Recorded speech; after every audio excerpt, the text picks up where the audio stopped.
Wis dadi hae. Teko langsung gempak. Bobotmu piro emang saya lemu mangan terus ben-bengi. Lah nek ra mangan ngantuk Ayo tapi ki lho langsung jebrot ne. Teko nending-endi. Ora apa-apa ya, mbangane iki cilik banget iki piye iki? Lho iki menjak iki model nek model ya kaya ngene iki. Kuduan. Kurus Model apa langsing. nek ngono? Dari nek arep jalan-jalan ki ya wangun ngono. Lah kowe jajal jalan. Engko nak gempa. Oh iya ngece wis ora. Wis awake wis dhewe-dhewe rasa diece. Tatin semono ku ya wis ben, kowe semono ya wis ben. Ya, tiner. Dalange tumben kok baik hati iki. Tumben iki ana karepe. Belani aku. Oh iki sing marahi iki tak ndeleke wae. Ya ora ya sekali-sekali tak bilani Tin. Ya, kabeh iki rombongan kok ndak. Dikira aku sengit karo kowe sengit terus ya ora. Ya, Tatin ki awake lemu. Tatin ki nek kuru malah wah ora wagu. Pripun? Lah ngapa? Wong wedok kok ndas tok. Ayo. Masa ya ndas tok kaya gonteng. Gonteng ki apa? Gonteng niku semut sing gedhe nika lho. Oh, sing menggo metu laron kae. Nggih. Oh, ya malah ora ngerti gonteng. Ya. Niki napa, Pak? Ayo nyidam sari iki pamundutan saka sapa iki mau? Sing kepareng nyuwun iki mau. Oh, Pak Sumardi. Sumarli. Oh, Pak Sumari. Pak Sumarli apa Sumardi? Pak Sumarli iki. Ya, DPRD Grobogan. Oh iya, DPRD Grobogan. Nggih, bawa mboten. Dibawani. Ya. Ayo sing apik. Dawang bagus.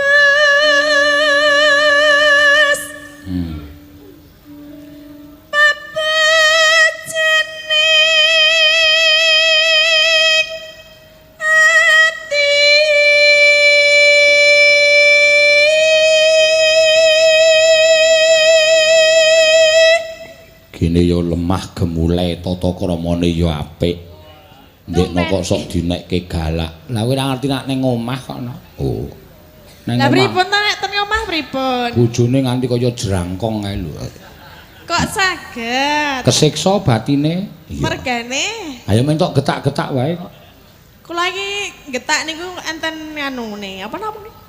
Jenenge ora ada sebabnya. Kenapa saya galak? Heeh, mergane ngopo? Kula iki ngandani bojo. Lho bojo kok tok kandhani?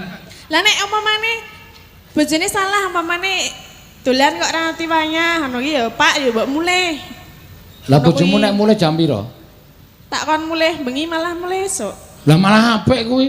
Lah kok apik? Lah nek bengi iki akeh sambikala werna-werna ana klithih saiki nek ning Yojo akeh klithih kae sing wong bacoki wong ning dalan. Iya. Lah nggih maksudnya nek dolan yang ngerti wayah ngono lho Pak. Ah bojomu Terus- ora ngerti wayah apa wong dolan ngerti wayah nyatane esuk bali kok ora ngerti wayah. Lah nggih nek dolan iki ya cilit wae aja suwe-suwe ngono lho. Dolan karo kanca kok kon sedilit. Wong srawung kanca ki seneng atine kok. Lah nggih apa meneh nek dolan karo jenengan niku jan nganti pirang-pirang dina ora mulih. Topo? Tapa napa? Topo ngambang. Ten pesisir. Ora, ya pokoke kemambang awake. Kemambang kaya apa ya? Lemu. Kaya ngene. Wong nandang Wong nandang asmara.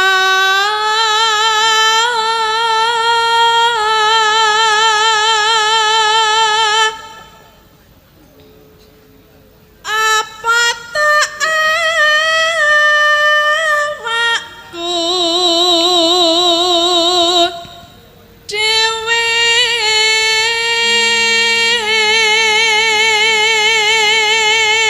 do dewa jawata agung. Dah dewa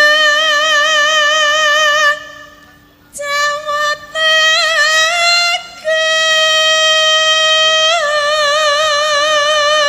Eno Wala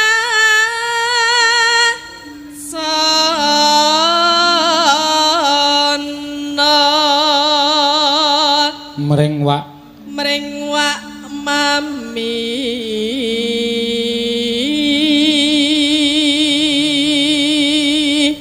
besok kapan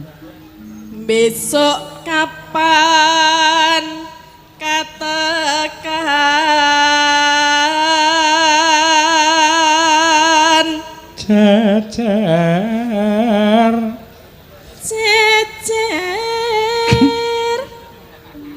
lan wong bagus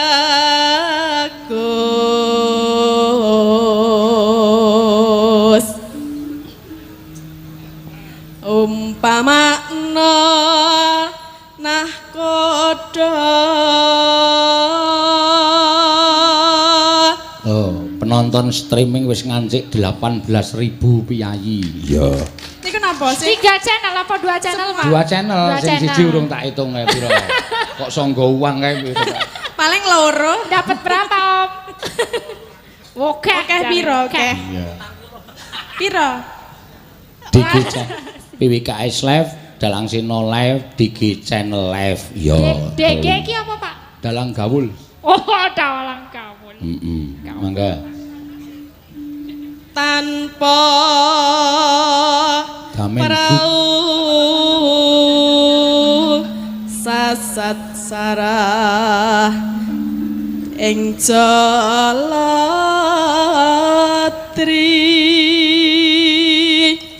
Nino nyedam sari as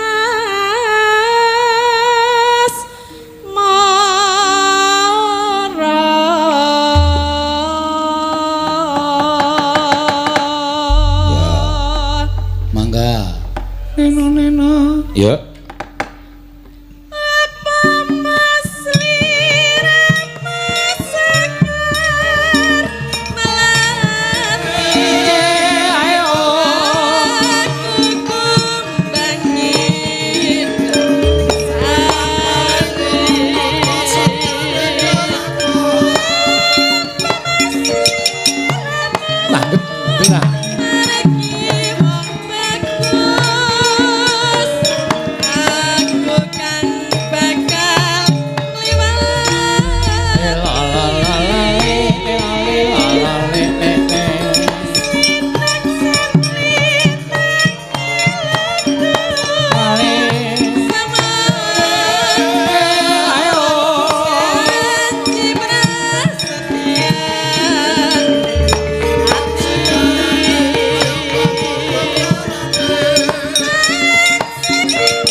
Neno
Ayo nandangi sak kowe iki nek ora banter. Iya. Dasare sing ngendang Jaipong iki rada piye? Ya ora apa-apa. Alan-alan wae to, Mas. Terpesona. Sama? Terpesona karo kowe sing ngendang Jaipong sajae. Apa, Mas? Megal-megol kaya Ora kok jarene. iki nek megal-megol kaya dream diglundungke. Teng klontang. Iya.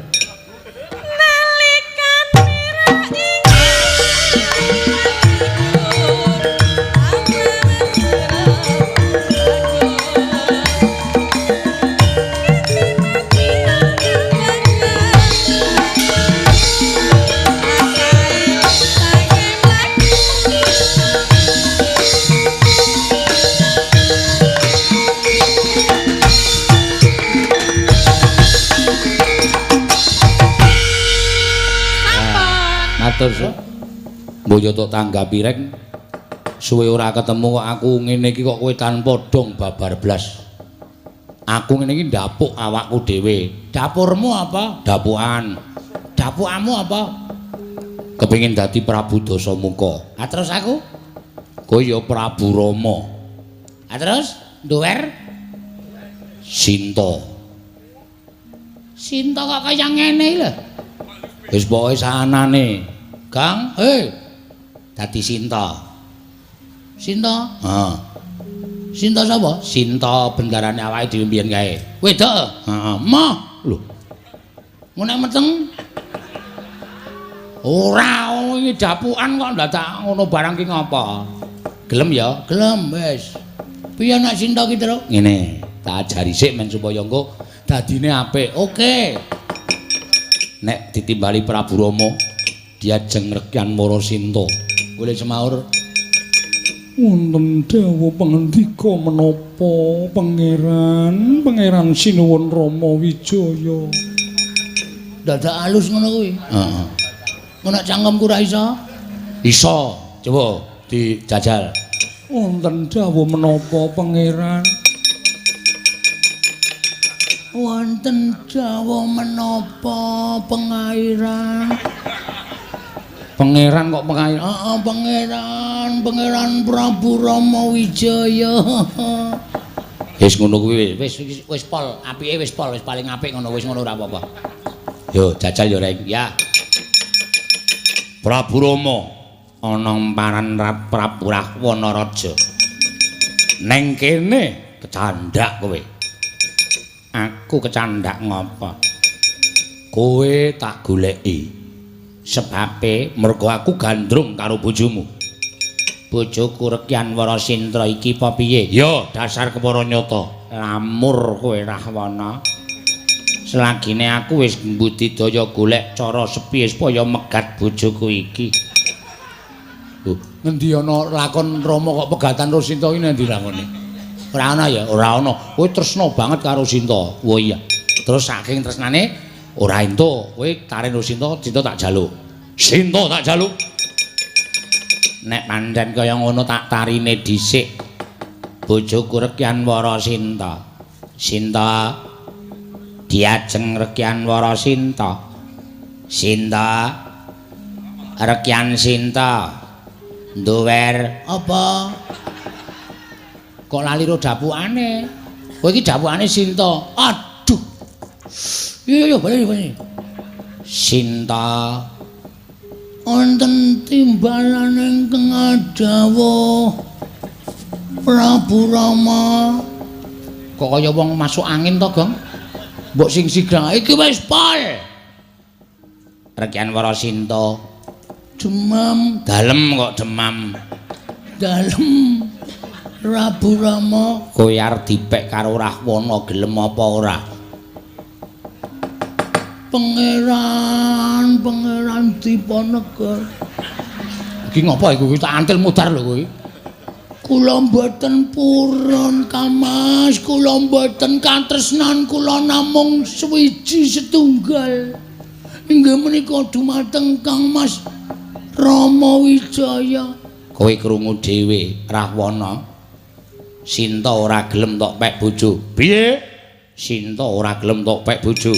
Wong wedok model ngendi kowe? ing atase arep tak muktekke ngawibawa Nyakrawati negara Ngalengka. Lah kok dadi kowe ora gelem? Kowe pilih tiba ning Padasuri timbangane ning kasur babut. Sik. Iki nganggo kamplong barang ngono wae. Kowe tak kandhani ya Rahwana iki galak, Rahwana iki ganas, angkara murka. Sing jeneng Rahwana iki mateni kawula Ngalengka iki tes. Nek mung ngeplaki wong wedok kaya kowe iki ora bakal kurang Rahwana iki. Ya ngene wae. Aku tak dadi Rama wae. Kowe dadi Sinta kowe. Mane sirahku menjoto. Oh, gantian. Rama. Anu kegeden. Sepirae? Ana dawuhmu apa? Rahwana enepe. Rahwana. Sip kowe. Pertahankan. Oke. Rama Wijaya. Ana kegeden. Sik sak mau kae. Ana apa Rahwana? Wah, apik iki. Wah, ketok dadi tragedi anu apa jenenge iki? Dapukane. Terus Sinta tak jaluk tenan apa piye? Iya. Sinta, kowe arep dipek karo Rahwana. Gelem ya Sin? Nuwun sewu, panjenengan menika piyai kakung kados pundi? Ing atasipun kula menika garwa dijaluk wong kok dikekke niku wong lanang sing kepiye?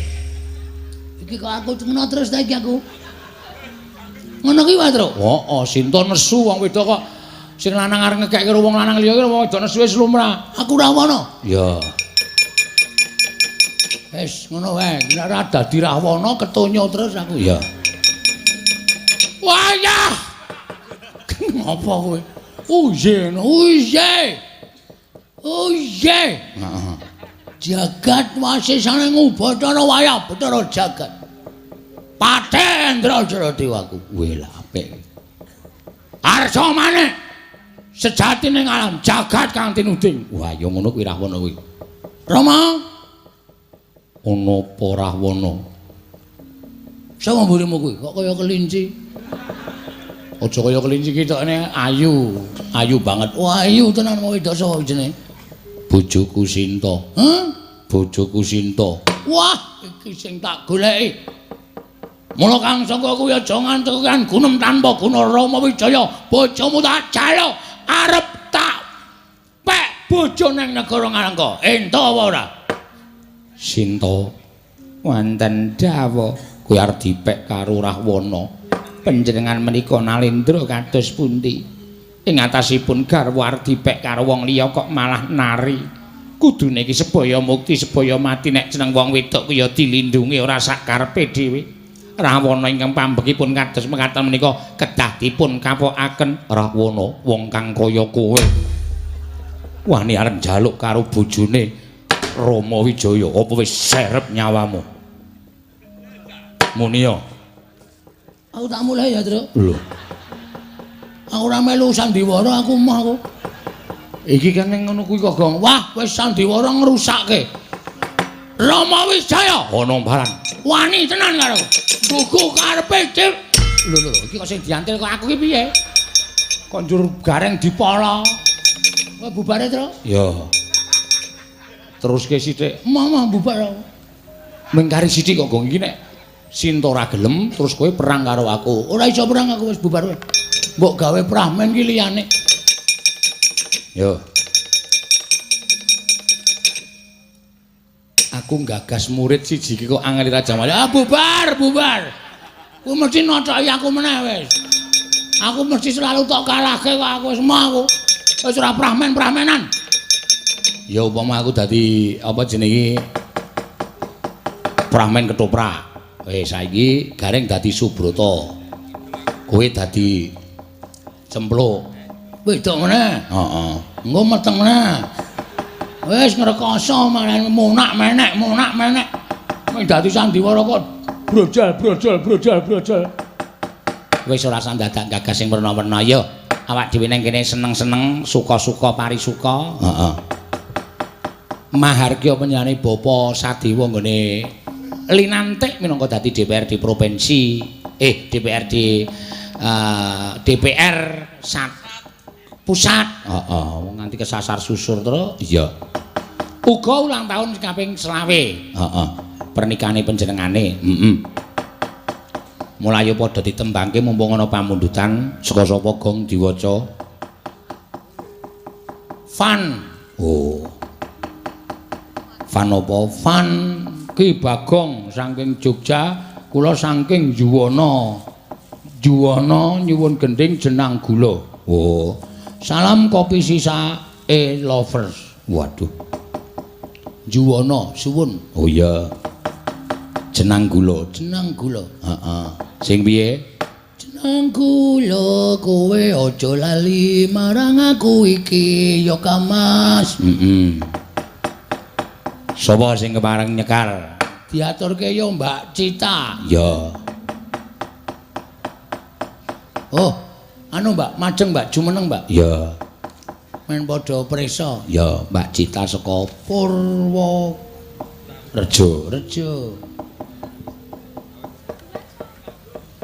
Sing urung akeh banget kok Jambu Alas. Ora ana sing duweti. Oh, ora sing lak penyanyi lanang ki doloro untune. Oh.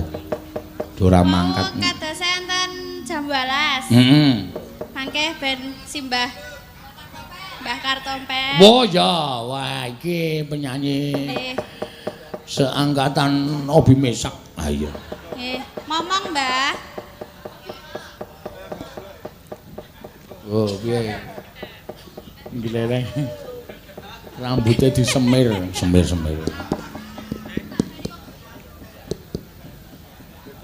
Murup Mbah niku, Mbah. Niki. Wow. Nggih, matur nuwun Mas Seno. Nggih. Wah, vitamin tenan iki. Napa? Kula nek kumpul ngenten iki malah tambah umur kula. Oh, nggih lho. Nggih, ya umur cah nom-nom ngene iki mula terus dhek terus mau brangkang maju ning ngarep sinden to. Heeh. Nggih. Nek ngundang ingsun AA. Hah? AA. Nek semono ku ya AA. Biasane ngenten iki Kang Mas Pak Sadewa niku masuk kuwan mendhi wah bernyawer biasane. Nggih niku Kang Mas Sukwan. Nalika tetake dalame kula. Oh. Tetake Bapak kakane Mas Dewa. Nggih. Berarti sampean niku le ndalang suwe banget ya, Pak. Wah mpun dangu. Tanggapan 3 juta, kula mara ping 5 ludes. Entek. Wah, lah. Sampean dalang nggih. Anu 3 jaman berarti. 8 jaman. 8 jaman. Iya. 8 jaman. Lah wis mulai watuk ngono wae. Kok nek bar nyanyi malah lara piye? Ya ora kaya wis ngene. Mbak ngoten iki Pak Bobot Wibowo ingkang dados Saridin nggih rawuh. Oh, ingkang dados Saridin ditayangke teng TVRI menika. Sejangkung mriki. Sing dadi Saridin. Nggih. Oh, nggih. Nggih menika ketua Pepadi riyen. Ketua Padi. Nggih. Oh iya kuwi Mbak. Mbakipun dados Saridin Mas Kartompel dados Sawiyah. Mboten tengkorak kula. Oh. Malah rasa dandani mung kari ngecat putih. Wah, ora sandandani. Wah, aku ngilur ora iku dhewe girap-girap. Nggih.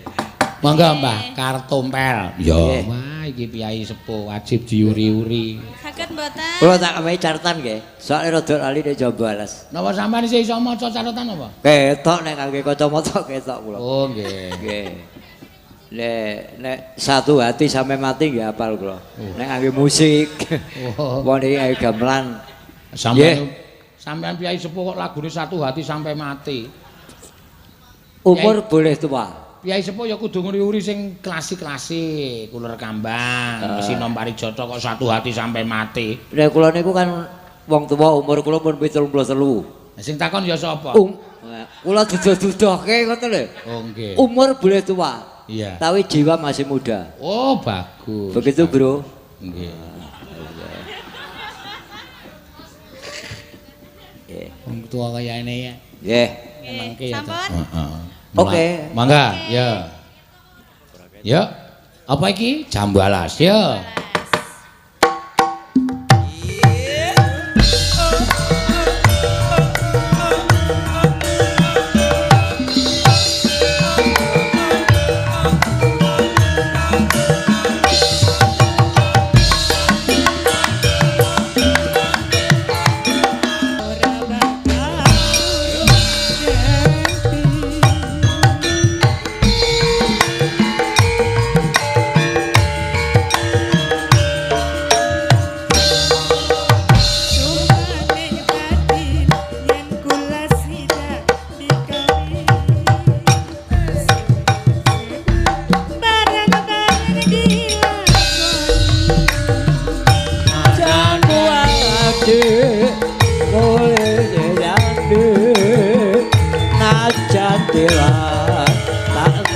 ngerteni tuanku sayange wis duwe bojo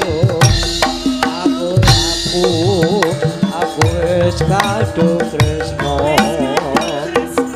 nolongso rasane ati nanging aku ora bakal duwe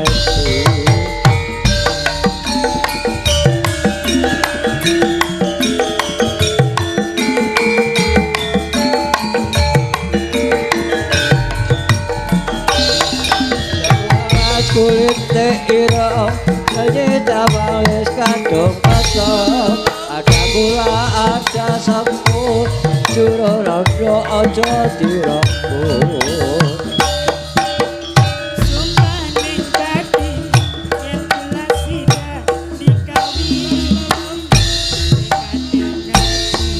ora bakal urung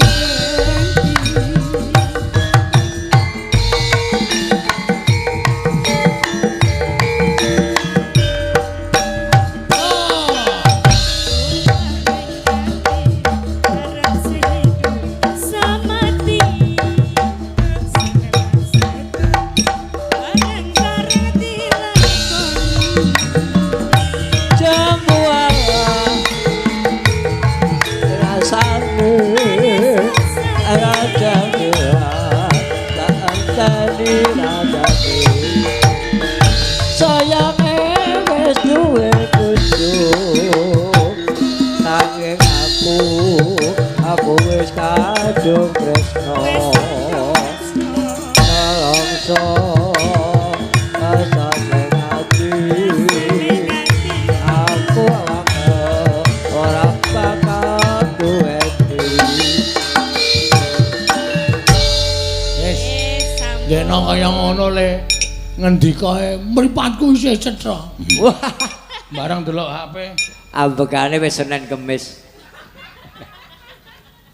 sayange wis duwe bojo nek wis nanti wis kadung tresno ana meh disaruk ngono wis iso wae Mbah ayo ajane aku wis umur 73 sampe sok ben nek umure 73 nggih ya tak dongakne sehat amin aja nganti sok ben Mas Win umur 73 ini kesehatan harus dijaga ketoke sampean iku ngalem kula ning ngremuk si Win. Lho kok ngerti kok gumun. Nggih, matur nuwun Mas Eno. Nggih, sembah nuwun Mbah Kakung. Aku nek perkara jambu alas aja lali aku. Oh, sing iso napa? Joget ngoten iso tayub, iso. Kon gulung-gulung ya iso. Iya. Ya pinter kok ya. Sampun, Mbak. Matur sembah nuwun. Wah. Khususon Ilarohi Kiseno Nugroho bin Ki Suparman Al-Fatihah.